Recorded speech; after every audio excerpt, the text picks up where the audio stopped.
Hi, everyone, and welcome to Ibi Speaks. I am appreciative of the fact that you're here today.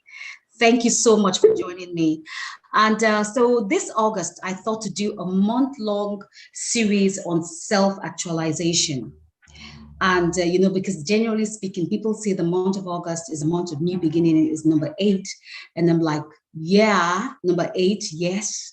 So how do we actualize ourselves, in the whole process of finding new beginnings? So last Saturday, I had a special guest, Mr. Sonia Nebi, who spoke about how to deal with setbacks. And at the end of the day, we were taught how to deal with setbacks, the different types of setbacks, recovery levels, and then even just how to encourage people who've been through setbacks. And I really trust that people learned quite a few things. But today I have my special guest, and we will be talking about finding fulfillment in mid-career transitions. And my special guest today is Akerele de Souza. Hi, Ibi. Hi, Yeah, everyone. yeah. So, Nix, I'm excited to see you today. Absolutely excited to see you. And just a quick one now, just a quick house protocol. So, I want to thank everyone who's joining us today. I appreciate your time, and you can be a part of this conversation by asking questions and leaving your comments below if you're watching via Zoom, it's going to be at the chat box in the corner over there. And if you're watching via YouTube, then you can leave your message in the comment sections below. And if you're watching and you haven't yet subscribed to my YouTube channel, please subscribe to my YouTube channel. And not only that, I want you to like and leave a comment. And so, Nix, in talking about finding fulfillment in midlife transitions, right? I want to talk about you for a little bit. Yeah? So, you are an executive coach, a chartered accountant, a human specialist, and a social entrepreneur, and with more than 30 years combined experience in varied industries, including consulting and not-for-profit NGOs, sectors in the United States of America, in Nigeria, in Ghana. And you worked in a few accounting and consulting firms initially in the first 15 years of your career, including many years with Arthur Andersen, KPMG in Nigeria, KPMG in Nigeria. And you subsequently became the founder CEO of People Prime and People Temp, where you were involved in launching various career and skills development initiatives with your clients. And you're the co-founder of the Teach for Nigeria, an organization that intervenes to turn around children's learning outcomes in schools in communities that are disadvantaged and marginalized. So, and then, it's quite an impressive portfolio. You recently completed your master's degree in educational planning, economics, and international development at the University College London, UCL. So you have an impressive portfolio, Nils.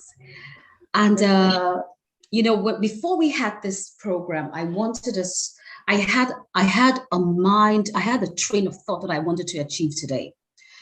I wanted us to speak to people who were going through transitions in their lives.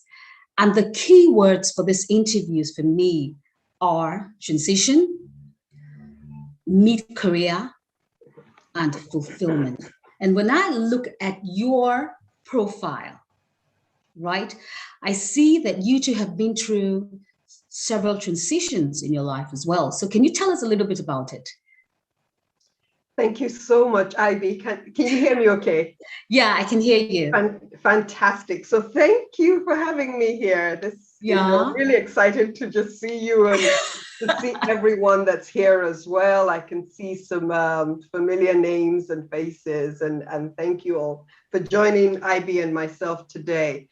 So yes, this is a topic that I'm really interested in talking about because I think I've just been very bold and taken some risks in my life. I've done some huge transitions. And now just, I mean, as you said, you were reading my profile and I was just trying to break down where those key transitions have been essentially.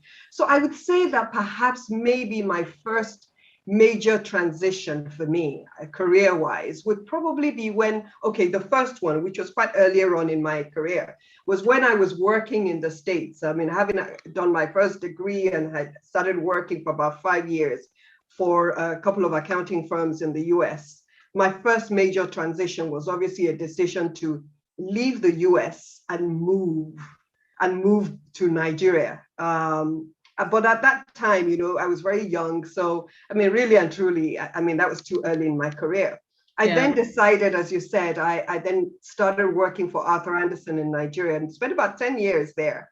And had sort of grown in the management ladder. I had gotten to a senior management position. I was staring at potentially partnership a couple of months.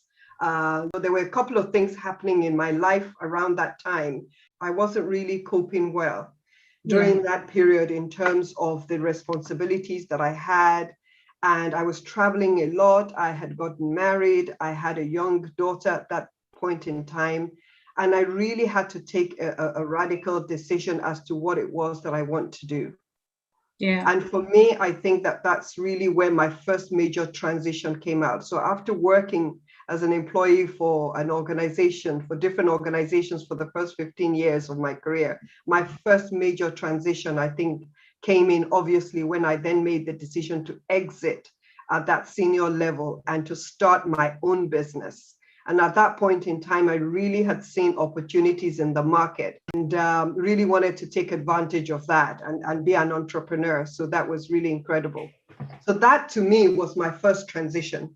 My second major transition came when, after like 15 years of working, running my own business as People Prime, then taking a decision that I was then going to step back and start going into the education sector. And from the education sector, really deciding, okay, what did I want to do with my career? Did I want to stay as a core human resources specialist? Or did I, in fact, want to, again, transition to another career? So essentially, for me, that was the decision I had taken, that it was time to go into the international development space.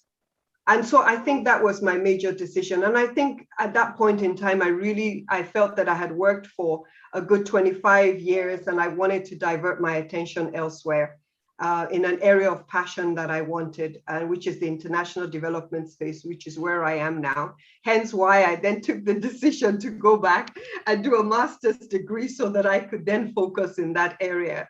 So yes, I've been through some serious transitions, yeah. And so what I see happening here is your transitions were based on, of course, personal decisions like marriage. And then you also had to do a transition career-wise. And then you had to do a transition following your passion, as it were. So those were the three kinds of transitions. Those are the three reasons why I saw the transitions happening. Yeah? Yes, you're correct. Absolutely. So for personal reasons, for probably better career aspirations, and of course, my passion. I mean, it became clear as I got older and older, it became so much clearer to me where I really wanted to spend my time, the things that kept me up at night, the things that I got excited about, the things that were burdens for me, things that really worried me, like issues around poverty, around educational inequity, just not seeing children go to school, for them not having the right quality of schooling. And so those are the issues that I got really passionate about, and hence the last shift that I've just made now. Yes. Fantastic. So we're going to tackle the passion aspect, but I want us to progress as we go along, because the passion is very interesting. So we're going to dip a little bit into the passion aspect. So we've talked about the transitioning, and from what you say to me, I feel that you have to have a certain level of mental fortitude or something to be able to make those transitions. What were they? Well, I mean, I think the thing about it is that you have to have a mindset that you actually want to live your life the way, because I think a lot of us are stuck. Yeah. So over time, you know how it is. You start a career early, and then you keep working, and then the years go by, then the children come, marriage comes, and I think that our mindset really at that time is mindset of survival, of making money, of being able to fulfill all those other responsibilities. And sometimes as executives and as managers, as we grow in our careers, we sometimes lose focus on what it is that we really want to do, or what it is that is important to us, or what it is that we're passionate about. So I think having that sort of a mindset that allows you to come out of your comfort zone is very, very important, because a lot of us are stuck. We are comfortable doing what we do every day. But at the back of our minds, we're thinking, if only I could do this, if only I could do that, if only I could go back to school, if only I could have this other career. And we get stuck in this realm. So a mindset that really, really sees a growth mindset, a mindset that is positive, a mindset that allows you to go outside of that comfort zone, that allows you to take risks, are some of the things that I think are needed when you're transitioning from, whether it's from maybe, for many women who have been raising children and maybe didn't have a full career, and so really want that active in terms of work for many years, then wake up when they're in their mid-40s to 50s, when the children are leaving the house, suddenly realize that, what do I do next? Because the children are gone, or they are going, and then you're where do I fit in now? So you have that phase of your life. Then you also have those who have been working for years, but realize that, they've just been working for working's sake, and there's really no purpose to what they're doing other than to earn an income. Now, next, we're going to get to that, because we're going to build up to that point, because I really love what you're saying, but I just want to catch the mindset, because like the guest last week talked about the importance of having that mindset was an important ingredient in even just overcoming setbacks. So I'll just give you, I'll just ask you this question quickly, because I want us to build up to the point of being lost in the translations of the roles that you play, because that is what you're talking about now. So are there any particular skill sets, sets of skill sets and things that we should be doing in the transitions, in the transition stages, as we get older and as we get to the mid-career? Yeah, I think that obviously self-awareness. Self-awareness, yeah? Self-awareness, self-assessment. Self-awareness, okay. The ability to just take a deep breath periodically and sit back out of the day-to-day work life and all the challenges and the things that come at us every day, to just reflect and do a self-assessment and be more self-aware. Be aware of your dissatisfaction level. Your dissatisfaction level. Be aware of the things that are no longer making you happy that you're doing every day. Listen to your mind, listen to your body, listen to the things that you're not happy. I mean, if you're not happy about where you are, then you have a decision you have to make. Do you stay there and just make the best of that, or do you transition to something else? And whatever that transition is, self-awareness is critical. I just wanted to mention maybe about 3 or 4 others. Oh, please do, because I have my pen and paper here. So, I mean, also determination and focus. Okay. You must want to make a change. So I think that when we're making transitions, it's about change. When you transit to something else, you're changing. So you must want to make that change. You must be determined. You must want to go forward to go and do whatever it is that it is, whether it's your career or you want to start a business or you want to go back to school, whatever it is, you must be determined and you must be focused. Otherwise we're going to be stuck. Yeah. You have to move outside of your comfort zone and be focused. And I'm sorry to say, we actually need to stop making excuses. You know how it is, Ibi, sometimes. Yeah. Where I'll give you an example. So it took me literally about 25 years between my first degree, or more than that actually, and my master's. And throughout, for like the last 10 years, I have wanted to do a master's degree. But then, I mean, would I say I made excuses? But I had every reason in the world that I would tell myself, oh, the children are doing exams. Oh, something else is happening in my life. Oh, I can't do this. I can't do that. And that just elongated. But eventually I gave myself permission. You know, it's like giving yourself permission to step away and take a deep breath and decide, do you want to take that decision? Do you want to take that risk to do what it is that you, and I was therefore, once I made up my mind, I knew why I wanted to take that career break. I was then determined and focused on doing that. And then another skill is resilience. At this stage of our life, resilience. The journey in life, transitions are tough. Transitions are very tough. They can also be very lonely. And if we're not careful, many people, especially as we get older, when those transitions become quite tough, it can be a very lonely place. Some people fall into depression, they lose their self-esteem, their confidence level goes down, all because life is moving on, but we are not transitioning as things are happening, and we're stuck. And so you have to be resilient. You have to be tough in the circumstances, because you need to make that move, and that move is going to be tough. It was easier when we were younger, but it is tougher it's certainly in mid-career.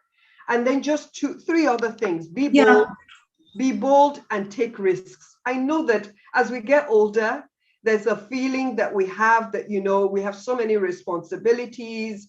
We're less risk adverse. And so we don't take those bold moves that we need to, whether it's for a promotion at work, whether it's to change career, whether it's to go back to school. When we are not bold enough, we're not taking enough risks, I think, when we want to do those transitions. And then two other things: we have to plan, because you can't leave your job without something else to do, because you have responsibilities. You can't take those major decisions in life unless you know where you're going and you start planning well ahead of time. Whether the plan means that you know whether it is you're going back to school or how you're going to move careers or industries. There must be a plan, and you must have obviously a backup plan. There must be savings. There must be, you know, you just don't wake up and make these major transitions. There has to be a lot of planning involved. Yeah. So I think, I mean, essentially those are the skills I would say, from my experience anyway, Ibi, that has really helped me. Okay. Nix, I think that one of the things that you've said that has caught my attention, and it makes it so real to me, and that's the be aware of your disaffection level. It's a new thing I've heard, because sometimes you are not happy with what's happening, but you can't really gauge your level of disaffection that you have. So once you are aware of your disaffection level, then it kind of like triggers something inside of you to say, you know what, I have to make that change. That's it. Yeah?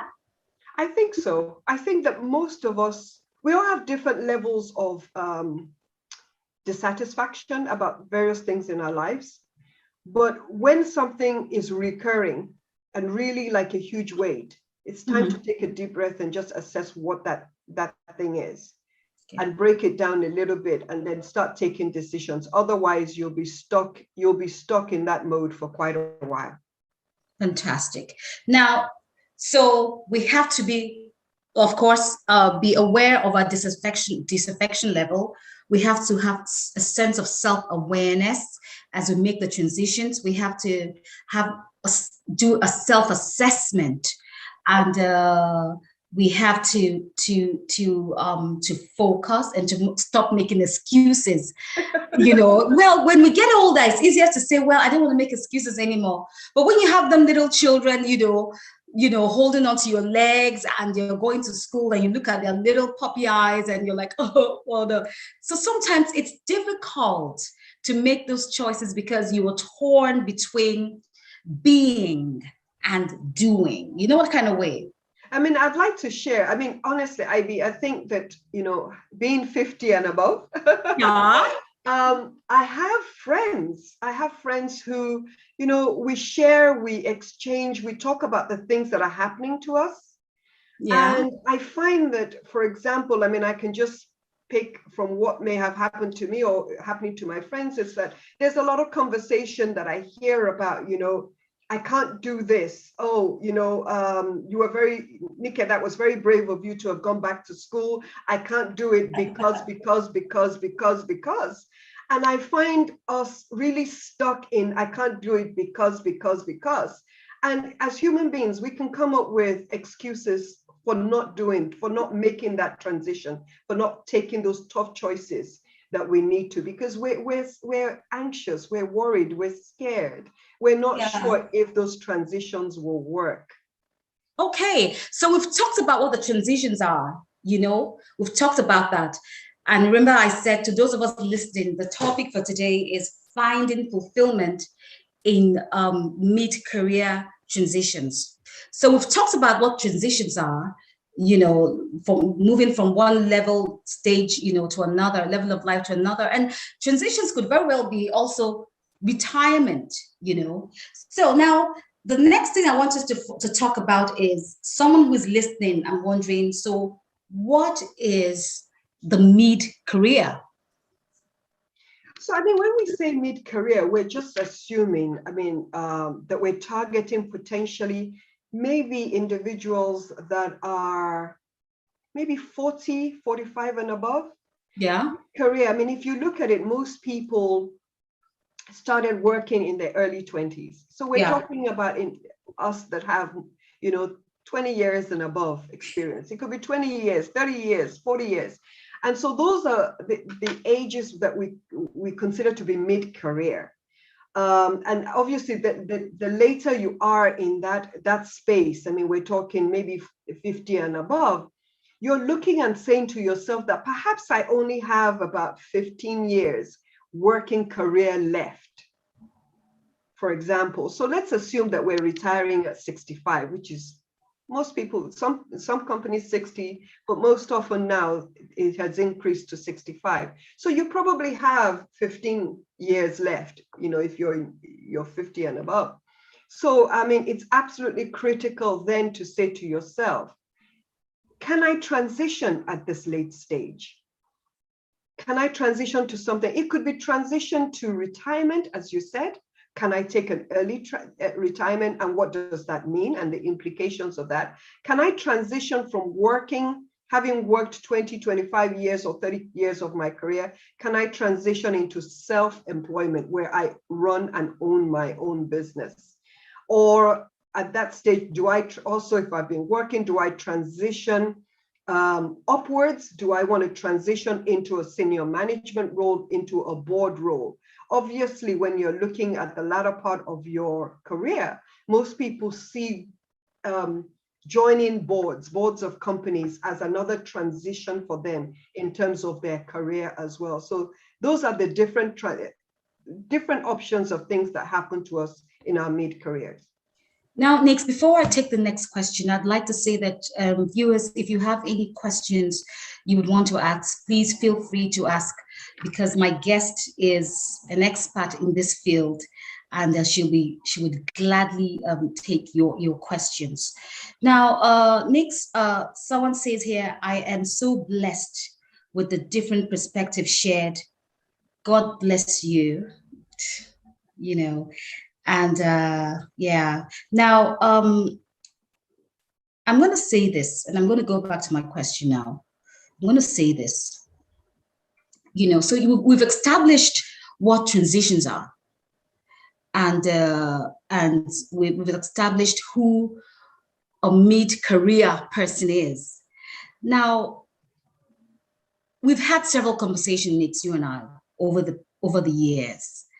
And so my mind is looking out for a set of individuals, for example, who are the stages of their lives where they appear to be lost in the translations of the roles that they play, right? And the duties they have to perform. So for example, we talk about, you've had conversations with your friends and they say, I can't. Sometimes the roles that they're lost in is probably mother, I'm a carer of my aged parents and stuff like that, or I'm a mother to young children, or even the duties that they perform. Listen, I have to do this job. I have to take this job. I have to relocate with my kids because I have to be with them.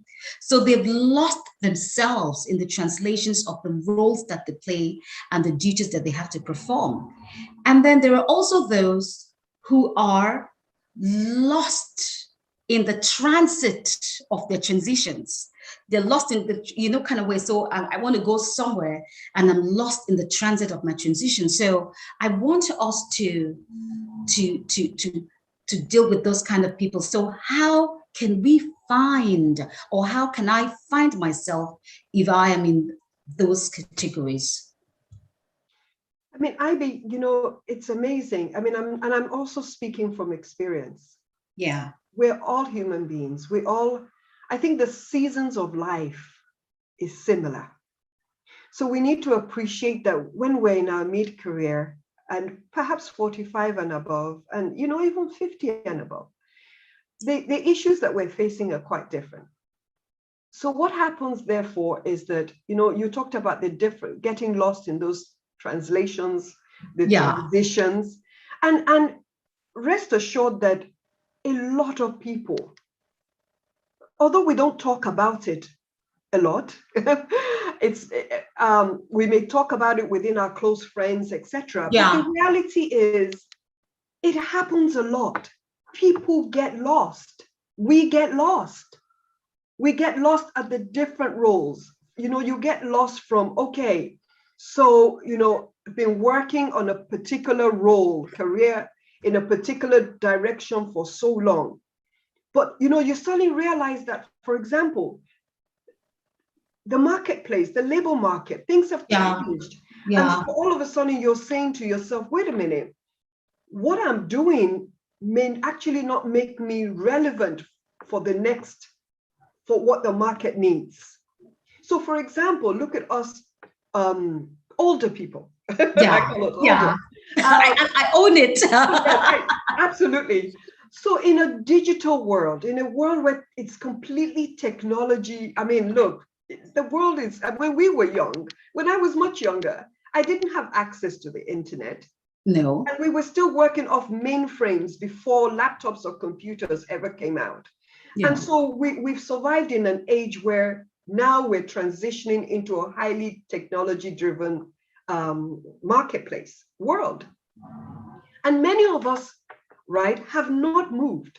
We're not adjusting well. But the issue is that the landscape is not going to wait for us. No, it's going to wait now. It's moving so rapidly in terms of technology. We're talking about the age of artificial intelligence, the future of work, fourth industrial revolution, where everything is technology driven. And so if we don't adapt, if you don't transition into that world, we're going to be left behind. So you see a lot of people, in their mid-careers whose technology, digital skills are not even at the level and exposure are not at the level that it should be. And so they don't have access to opportunities. They don't have access to jobs. They don't have access, they're not getting the type of roles that they should get because we're not transitioning into that future of work as well. I mean, that's just one example that if we don't upskill ourselves, if we don't go back to a lot of, I mean, something we can talk about later as well. I'd really like to talk a little bit about self-development. If we don't make ourselves relevant, we are really going to become irrelevant. And then you have us, many who are lost in the transitions of marriage to motherhood, to when children leave the house and then what next? All those transitions as well, we can get lost in there. And how do we then find ourselves in the midst of that? But just let me assure you that a lot of people are going through that. It is almost normal because you have to go through changes. That's what growth is all about and all that. So I'm going to take you back to, it's very interesting because when you say get lost in the translations of the roles that you play and get lost in the transitions in transit of our translations, then it means that I'm not the only one who's lost. But I'm going to take a question here. Someone has a question and we're going to take the question. Yeah? Sure. Yes, someone says here, how does one deal with the financial risk of a change mid-career? Must you have significant savings? Yes, thank you, Yele, for that question. I think that clearly, as mid-career individuals, by the time you're 40 and above, you have a lot of responsibilities. Yeah. You're likely to be married. Yeah. You may not be, but likely to be married. You have many dependents apart from your children. You have dependents, family dependents and other dependents. You have so many responsibilities. And so I think that making those transitions have to be carefully done. As I said earlier on, plan. So if you know where you want to go and what you need to do to get there, the planning then begins. That's like 50% of the work already, so because you already know where you're going. So it means that you have to start saving. You have to start putting money aside. It would mean that perhaps there's personal sacrifice in terms so as to save that money. Because I can tell you that, when I was, the transitions that I made, which I talked about earlier, when I was moving out of a paid employed senior role in Arthur Andersen to start my own business, I had decided pretty much about 2 years before I exited that was what I wanted to do. I could see myself exiting and I wanted to exit. And I had given myself a 2-year plan. And I therefore spent those 2 years saving and putting a lot of money away and taking a lot of personal decisions that this was what I wanted to do and making the sacrifices, so that by the time I came out and started my own business, I had saved up enough for maybe the first year of running that business. Because, if you move from full paid to entrepreneurship, we all know, for those that have started their business, that business may take 6 months, 1 year, or even longer before you start making a profit. And most often you, the founder of that business, are the ones you probably won't even get paid for the first 1 year. So you need to have those savings. So Yele, you're right that we need to have significant savings put aside. And if we want to retire early, if you take a decision that I've worked for 30, 35 years, you know what, I want to take early retirement because, but make sure that before those decisions are made that you definitely have put money away for that retirement, and make sure you've diversified your income base so that you're getting other earnings as well during that retirement period, because that money you saved will disappear very fast. Now, Nick, so that's a very interesting thing, because we talk about, you worked in Arthur Andersen and KPMG, so I mean, your package is not what the average civil servant or even someone working, in a normal job setup would have. So if you're able to save a huge amount of money or put some money away for your retirement, not everyone would be able to afford that. Some people are civil servants, some people are working, and there's salaries not constant and all of that. So it's constantly chasing your tail. So how it's difficult, isn't it? You see, Ibi, these are exactly the reasons why people don't make transitions. Yeah. Because it can be daunting. It really can be, because if you start to look at all the things that you could potentially lose by taking those decisions to transit into something else, then it's one of the reasons why many people don't take those decisions. Because if the risk of that decision is too high, perceived by you, and therefore you feel that, you know what, I could potentially lose this, and the other when I transit to whatever decision it is that I have made, then, it's possible that maybe that's not the right time to make those decisions. Okay. Timing is also very important. Exactly. I write it down now. Timing. Timing is very important. There are, as I said, there are different seasons, and each season comes with timing. There are some seasons that taking transitions, critical decisions to transit into something is probably better than other times. So again, timing and the seasons are very, very important. And preparing for those seasons is very important. I think that puts, a perspective into things, because then we're talking about the timing. So maybe, for example, if I'm at the point of my career where all my children are going to secondary school and I'm paying high fees, or university, I wouldn't think that that is the right time to make such a transition now, because it requires a lot of financial stability. And, so trying to make a transition at that time to be self-employed wouldn't be a very wise idea then. Well, I mean, it has to be unique to everyone. It's not it's not the same answer for everyone. But generally speaking. I mean, so for example, you could have an individual that knows in advance that they wanted to make that decision to be self-employed and to be an entrepreneur, because they see a market need and they see a market opportunity, and they've done their business plan, and they've seen that there's huge opportunities in that sector, right? And also the timing of taking that decision is also important, because when you become an entrepreneur, the timing of that, the market is also responsive to opportunities. So if that is a time to maximize that opportunity, then that means that you have to take a decision that maybe this is the right time, because you might lose that opportunity to set up that business. But before you do that, hopefully you would have saved some money, knowing that your children are going to secondary school. I mean, some of these things, by the way, financial planning, are predictable. We know the age group of our children. We know when they're going to primary school. We know when they're going to secondary. We know hopefully to university. So we should be planning and saving accordingly. You understand what I mean? We have to be disciplined enough to do that, so that if we have savings to sort out those other major responsibilities, then the likelihood of you being able to take a risk to start your own business is higher.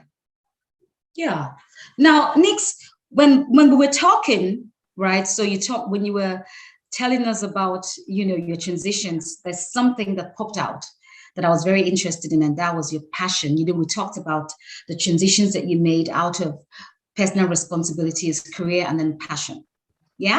So you became well aware of your dissatisfaction level. So you were like, what is the thing that I'd like to do? What would I like to do? What would I like to do? And so that kind of like informed your passion into doing, what you're doing. So that brings me then to the next question.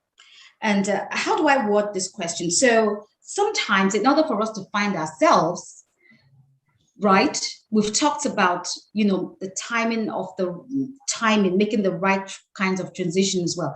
But sometimes one of the things that also would influence our transitioning is the passion. And that's why I said that I picked up the word to be aware of your dissatisfaction level. So assuming I'm aware of my dissatisfaction level and I'm like, you know what?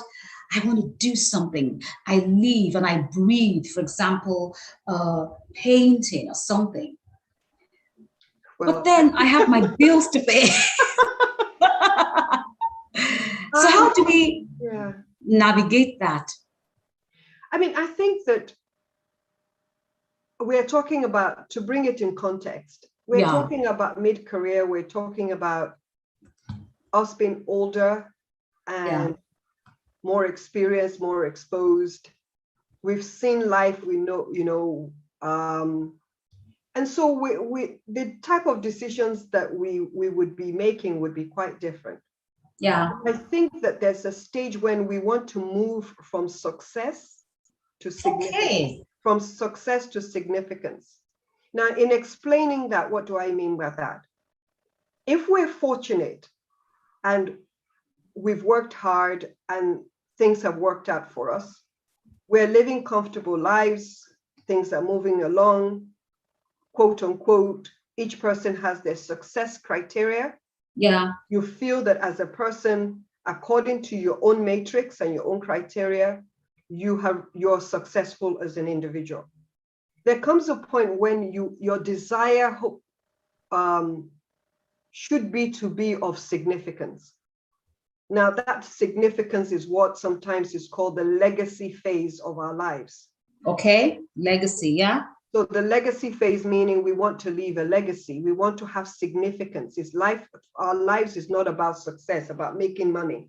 Yeah. We want to have significance, which is why you see a lot of sort of philanthropists and billionaires, etc., all then, giving back. You look at Gates, you look at Warren Buffett, you look at Dangote, you look at so many people who, and even day-to-day people who have been successful and then saying, you know what, there's more to life than just being successful.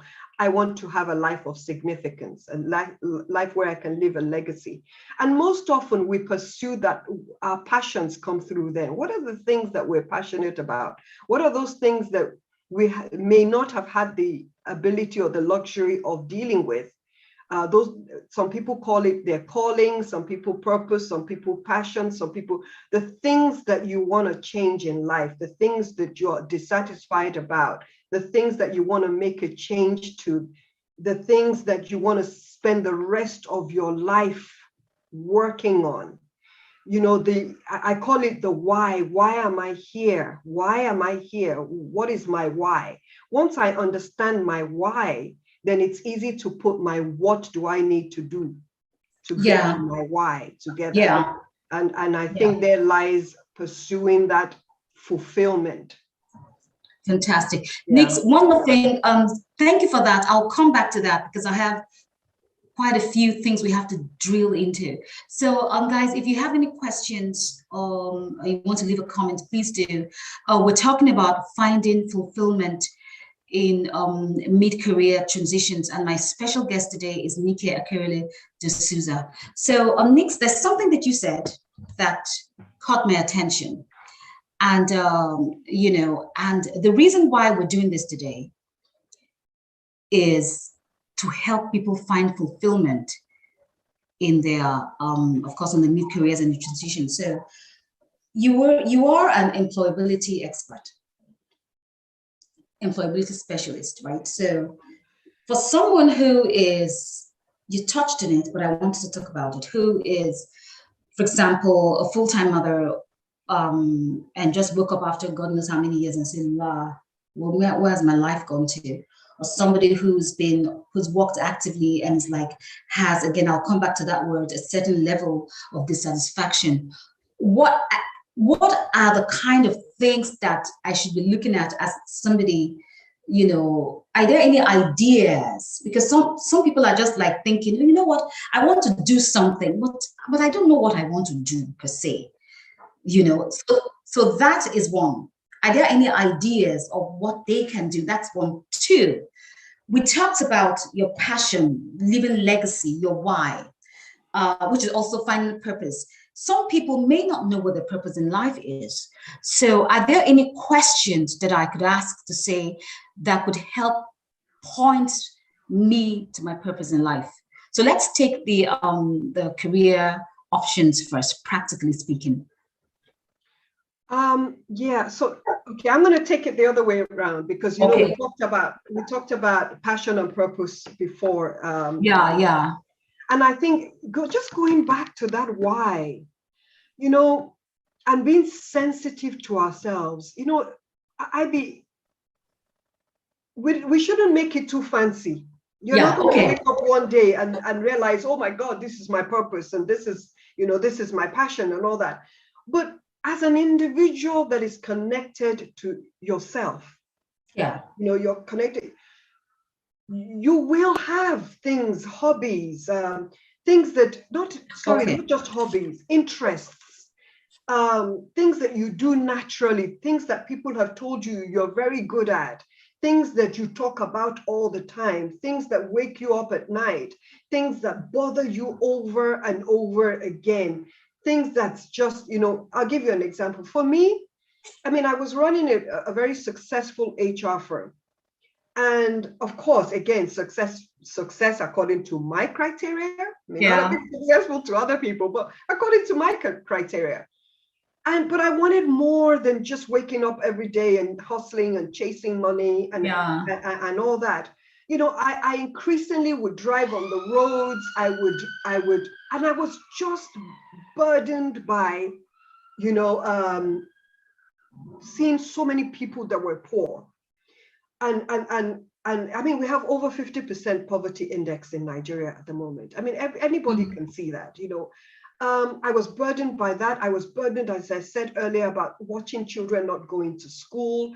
I was burdened by children not being able to read and write. I was burdened by seeing young children and youth not getting employment and realizing from my HR background that, employability skills and the knowledge that we're acquiring through the education sector was not appropriate. And, this is what triggered, where I am now and my own transition to where I am in my career now. And I think that there are things that burden each one of us. Yeah. And at some point, as we get older, the issue is, are you going to do something about it? Yeah. And there most likely lies your passion. Those are the things that really keep you. I could do this work and not get paid. This is my passion. And I think that, before I took a decision to go into in church, I would go and volunteer. I would go to those type of activities really solidified, helps you to see where it is that you wake up and you spend a lot of your time. And those are the things that you'll find that's your purpose. That's your passion. Question now is, can you make a career? Can you make money? Can you find fulfillment in that passion? And how do you carve out that bit at the end of the day? But I would say that if anyone is in that position, there's so many things that we could do to help ourselves to define that and to help us navigate the transitions that we have in our lives. I think one of that is getting a mentor, getting a personal or professional mentor, not a friend that you're gisting with every day. Not you're having your cup of tea and you're calling to say, let's gist about something. No, not that, but really a mentor and someone that you can share your ideas with. You can tell them what your plans are. They can help guide you. They can advise you based on their own experience. They can help shape. And just having a mentor, a personal mentor, a professional mentor is absolutely important. I think at whatever age we are, we all need one or two mentors to help guide us. They help to shape this transition and get us thinking about what we need to do.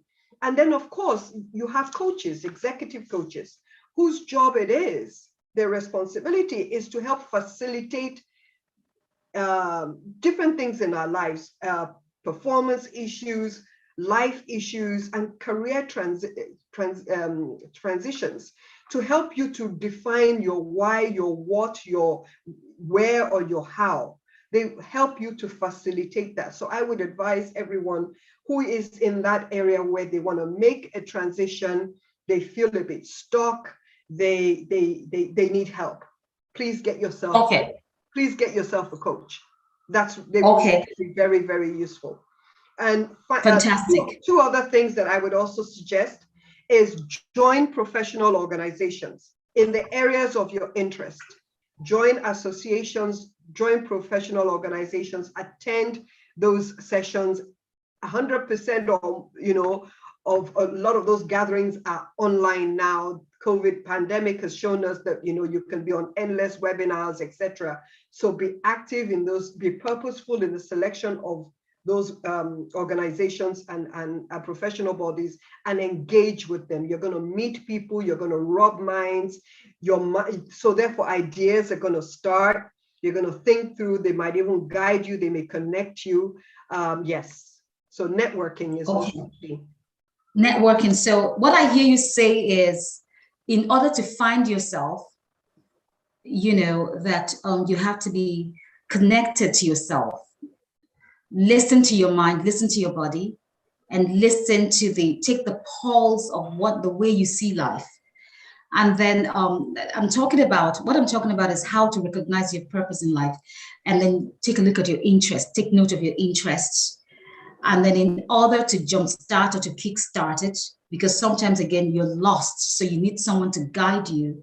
You're saying to get a coach, an executive coach, for example, and also join associations, and also to have a mentor as well, people that would help you. So Nix, before we go any further, oh gosh, our time is fast spent, but I still have questions to ask you. So, and anyway, so the thing, there's a comment here. The person says, thank you for this programming. It is truly about prioritizing oneself and one's happiness, not at all the cost of other people, of others, of course. So let me check if we have any questions here on YouTube, and then we'll go on to take the next questions here. So yeah, now, just a second, I'll take the next question. So Nix, you've done well in putting things into perspective, so that if someone is asking questions and thinking, so what's my purpose? You're saying your interest, and be true to yourself, and what keeps you awake at the night. And then so how do we then, proceed in actualizing or earning a living from it? Then is to get a mentor, get a coach, an executive coach, and then join associations, right? Yeah. So now I'm going to ask you the next question. I don't know if I told, just a while ago, my daughter was 11. Was it? Yeah. And she turned 11, and all my older kids came over to the house to celebrate with her. And I saw them, and I was very, very happy. I had a sense of fulfillment inside of me. Like, the kind of fulfillment that I felt, I couldn't describe it, And so I believe that, judging from that at least I have a sense of what fulfillment is. So how then can someone find fulfillment at this stage in mid-careers and transitions? Can we really find fulfillment? I think so, absolutely. And we must be in pursuit of fulfillment, because you have to be fulfilled. I mean, it's like breathing. I mean, so the pursuit of fulfillment is what we're all doing. Yeah. We make mistakes along the way. We have some achievements, some successes. We make mistakes, etc. But yeah, pursuit of fulfillment. Now, fulfillment to every individual is different, just the same way success is different to everyone. My success may not be your success. Everybody is different. So what makes me fulfilled, as you've just described, a part of your fulfillment as a person, as Ibi, is the ability to see your children and your family thriving. And, a sense of accomplishment that all your hard work, all your sacrifice has resulted in that. So that is what we're all trying to pursue in our personal lives, in our careers, in everything that we do. And so I think we owe it to ourselves, especially as we're older.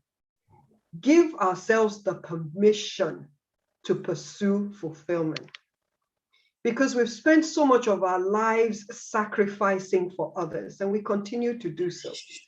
Both men and women, fathers and mothers, every one of us sacrificing. And then, in your latter days, in your later years, you must pursue fulfillment. If you're not achieving that already, then that must be a pursuit, because, why would you want to be living in a life where you're not fulfilled. And so that's very important. Yeah. Next, there's a question here now, and the person says, a housewife wakes up at almost 55 and realizes time and career prospects have been wasted. What should be the next steps to be? What should the next steps be? And I think this is the water that a lot of women find themselves in. Again, it also fits into the role of getting lost in the translations of the roles that we play, and in getting, in the transit of the transitions. Yes. And this is so practically speaking, what can somebody do? So thank you for that question. That I could read that question resonates with myself and many of my friends. Resonates with me. As I said, many women who are a lot of women years and above, who have spent their whole, many years obviously sacrificing and running the home, and looking after the children. And by the time we're 50, 55, the kids are in their almost late, they're almost 20, in their early 20s, they're going to university, they've finished university. And so it's almost, one has a crisis. Yeah, crisis, yeah, you're right. A crisis where you look around you and you're thinking, where's my value? How am I relevant? Yeah. What have I done all that for? So you question yourself, your self-esteem may feel low, your confidence is low, and you're struggling to find, therefore, where you would fit in to the order of things. Yes. And I think this is where this having a purpose, having direction, your why of who you are, why am I here, is very important. And even if one has been a homemaker your whole life, and now at 55, you're thinking, what next? I say to you, oh my goodness, that's fantastic. What next? Because it means that you're alive, you're 55, and you're asking yourself, what next? I think that's fantastic, because that means that the what next could be anything. You're not boxed into anything. So it means that your options are open to you. You can therefore sit back, as I said earlier on, and assess, okay, what am I good at? If you've been a homemaker for so long, you have some incredible skills. So identifying what those skills are. So examples like planning skills, organizational skills, interpersonal skills, communication skills that are transferable into either business, into a work environment, into doing something. So the options are, do you want to volunteer? Are you happy just volunteering if you don't want to work full time? Do you just want to volunteer for causes that are important to you so that you're engaged, you're meeting people, you're doing things, you're feeling fulfilled through that? Do you want to start your own business? If you want to start your own business, what type of business? Then join organizations like Faith Foundation and so many other organizations. There's so many in Nigeria now that are providing support for individuals that want to be entrepreneurs. So getting those skills and moving on with that. If it is that you want to go back self-employment, you could also then say, if you want to go into employment, you can then say which sector, what roles, what skills do I have? And most likely, a lot of reskilling, upskilling, retraining. Okay. Retraining. I read a report recently that said that it was done by an NGO called Generations, that says that, at the age of 45 and above, what they're seeing more and more in the marketplace is that these transitions are harder for that age group in terms of career and work and things like that, because our skill sets may not be relevant anymore for the types of jobs and roles that the marketplace is demanding now. And so we need to reskill.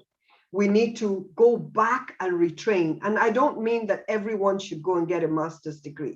If that's not what you need to go do. But there are a set of skills that you will need and knowledge that you will need to be able to operate successfully in that new role, in that new industry.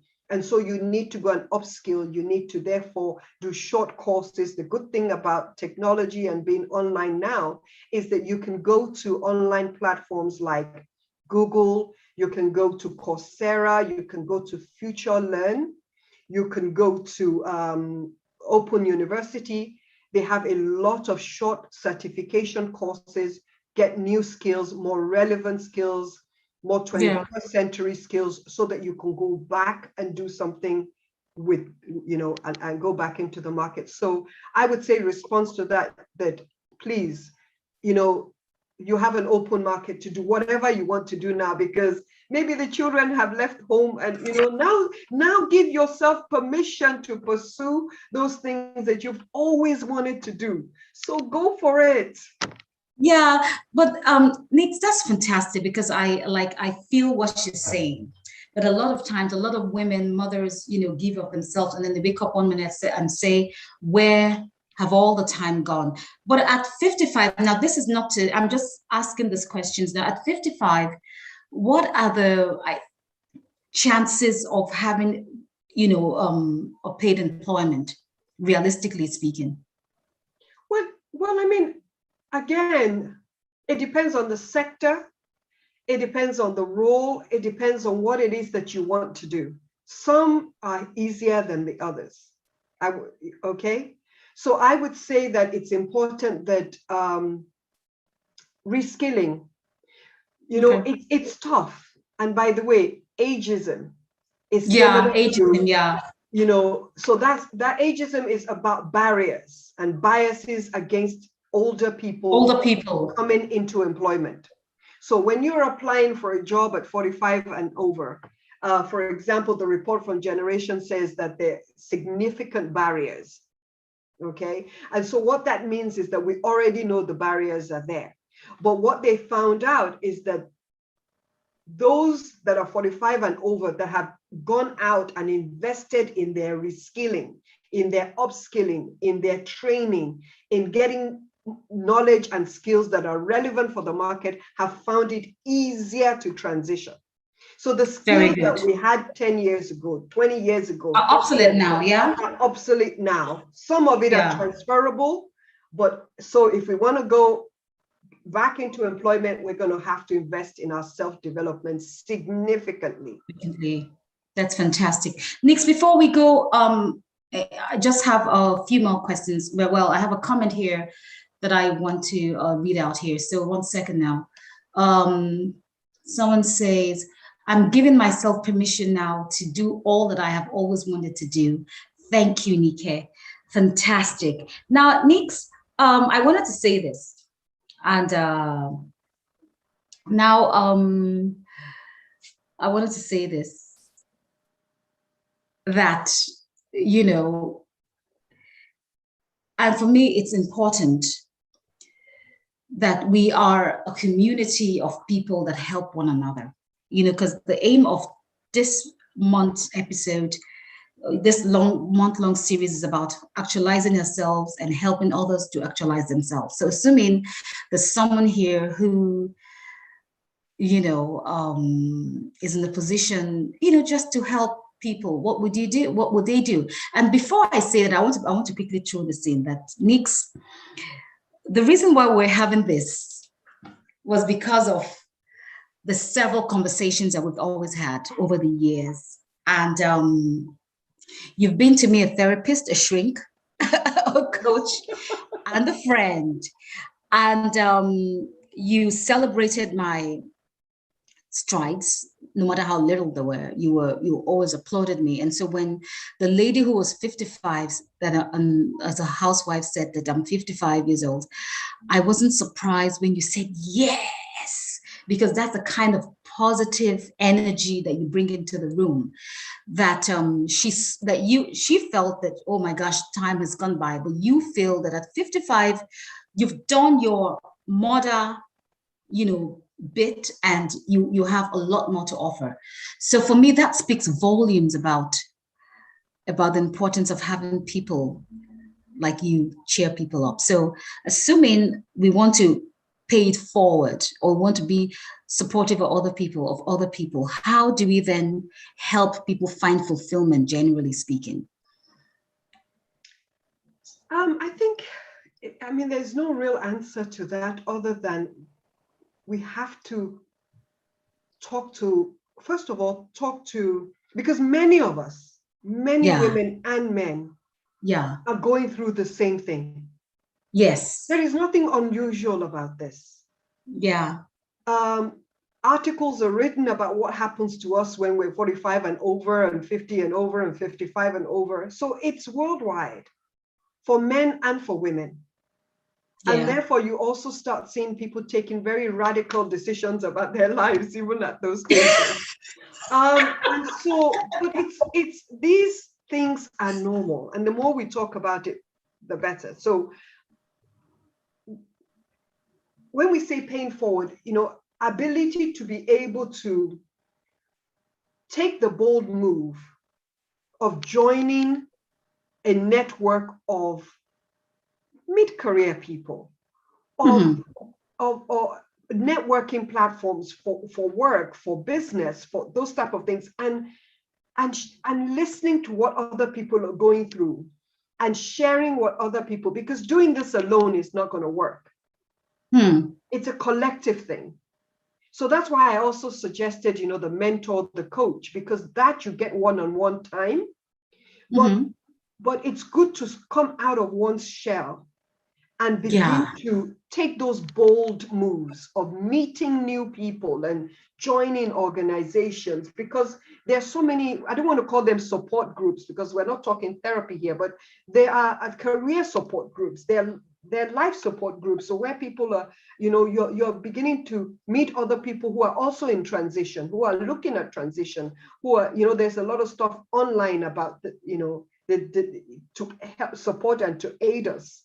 So I think that, just reaching out to individuals that, you think that may be able to help you, to walk through that journey and to hold your hand. And that person, when they can't do it, can advise you to see somebody else and all that. And that's how it's just, but to stay on by oneself and try and navigate these transitions, I think would be shortchanging ourselves. Shortchanging himself. Now, Nix, time is fast spent. And I want to say a huge thank you. I mean, I don't think 1 hour is enough to do justice to this topic. And it's been a very enlightening and rewarding evening. If you haven't yet subscribed to my YouTube channel is Ibi. Please subscribe to the channel and let's grow this thing. And if you liked today's program, kindly feel free to share and to leave your comments. And I have a blog site called onewomanity.com, and I would like you to check it out for some interesting reads. And Nike, I want to say thank you so much. This was very, very insightful, and I learned a lot, and I hope that I trust that a lot of people who were here also learned. So guys, thank you very much. And Nix, Thank you so much, Ibi, and thank you everyone for being here today and your questions, and I hope I was able to address them. And thank you, Ibi, for the privilege of just being here. Thank you. Big hug. It's a pleasure. It's a pleasure. Love you lots. Thanks, everyone. Bye, everyone. Yeah. Thank you. Bye. Bye. Yeah. Bye.